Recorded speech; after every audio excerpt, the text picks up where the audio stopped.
Praise the lord. దేవునికి మహిమ కలుగును గాక. క్రీస్తు నామంలో మీ అందరికీ శుభాలు తెలియజేస్తున్నాను. అది దేవుని వాక్యము ఈ రీతిగా సెలవిస్తుంది. నీ వాక్యమే నన్ను బ్రతికించుచున్నది, నా బాధలలో ఇది నాకు నెమ్మది కలిగజేస్తుందని కీర్తనలో 119 అధ్యాయము 50వ వచనంలో దేవుని వాక్యము ఈ రీతిగా సెలవిస్తుంది. ఈ రోజుల్లో చూసుకున్నట్టయితే అనేకులకు చాలా బాధలు ఉన్నాయి. ప్రతి ఒక్క మనిషికి కూడా ఒక జీవితంలో ఏదో ఒక బాధతో బాధపడుతున్నాడు. ఈ దినం నువ్వు కూడా బాధపడుతున్నావా? ఏ బాధల్లో ఉన్నావు? అప్పుల బాధల్లో ఉన్నావా? అనారోగ్యత అనే బాధల్లో ఉన్నావా? వివాహం కాలేదని బాధలో ఉన్నావా? పిల్లలు లేరని బాధలో ఉన్నావా?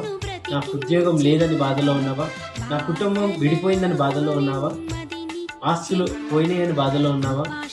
నీ బిజినెస్ రన్ అయితే లేదని బాధలో ఉన్నావా? నీ పిల్లలు చెడు మార్గంలో పడిపోతున్నారని బాధలో ఉన్నావా? ఏ బాధ అయినా ఆ బాధలన్నింటిలో కూడా నీకు నెమ్మది కలిగించేసేది దేవుని వాక్యం. నువ్వు ఎప్పుడైతే దేవుని వాక్యంను ధ్యానిస్తావో అది నీ బాధలలో నెమ్మది కలిగిస్తుంది, నిన్ను రక్షిస్తుంది.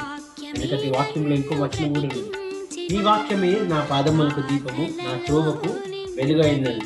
నువ్వు చీకటి మార్గంలో నడుస్తున్నావా? దేవునికి దూరంగా వెళ్తున్నావా? ఒకసారి దేవుని యొద్దకు రా. ఆయన నీ జీవితంలో వెలిగిస్తాడు, నీ కుటుంబ జీవితంలో వెలిగిస్తాడు, నిన్ను రక్షిస్తాడు. ప్రార్థించు, విశ్వాసంలో కొనసాగు, ఆత్మీయ జీవితంలో బలపడు. ఆమేన్. God bless you.